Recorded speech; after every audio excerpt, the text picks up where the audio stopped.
Hello friends, welcome to HPDC Pathshala. Today we are going to talk about a very important topic in the high pressure die casting, the impact of gate area in high pressure die casting.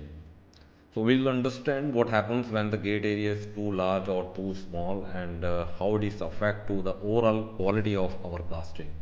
So let's discuss this topic. So gate area basically refer to the small opening through which molten metal enter the mold cavity in the die casting process. So it's like a main door for the metal to come in the in and fill up the shape we want to create. So, but the size of the gate can make a huge difference. So now let's have a look at the formula for calculating the gate area.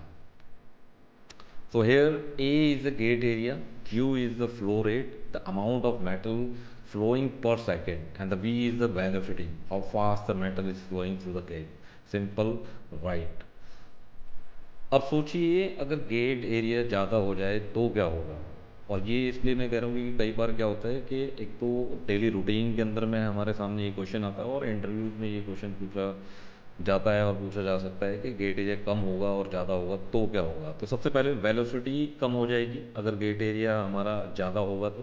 Correct, इसका मतलब metal cavity को fill करने में ज़्यादा समय लेगा और जब फिलिंग टाइम ज़्यादा हो तो मेटल ठंडा होने लगता है और यहाँ से शुरू होते हैं डिफेक्ट जैसे cold shut.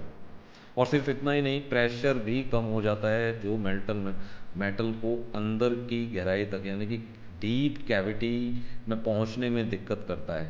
Result incomplete filling और पोर्सिटी जैसे डिफेक्ट।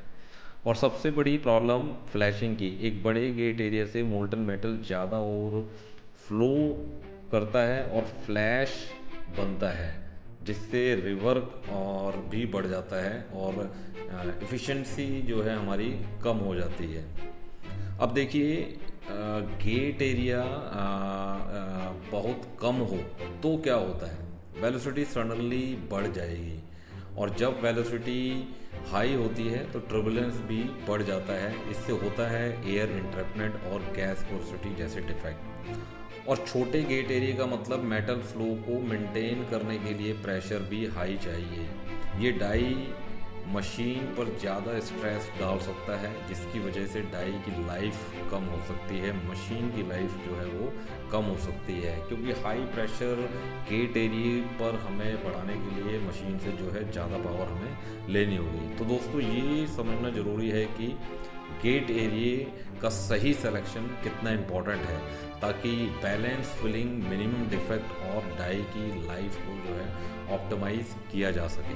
तो आई होप आज का वीडियो से आपको ये समझ में आया होगा कि गेट एरिया कैसे हाई प्रेशर डाई कास्टिंग में इम्पैक्ट डालता है। अगर आपको ये वीडियो हेल्पफुल लगी है तो लाइक करें, शेयर करें और सब्सक्राइब करें। और इसको डीप समझने के लिए, डीप अंडरस्टैंडिंग के लिए HPDC पाठशाला की मेंबरशिप को ज़रूर जो है एक्सप्लोर करें www.hpdcpathshala.com पर जाके। और in the next video, till then keep learning till death.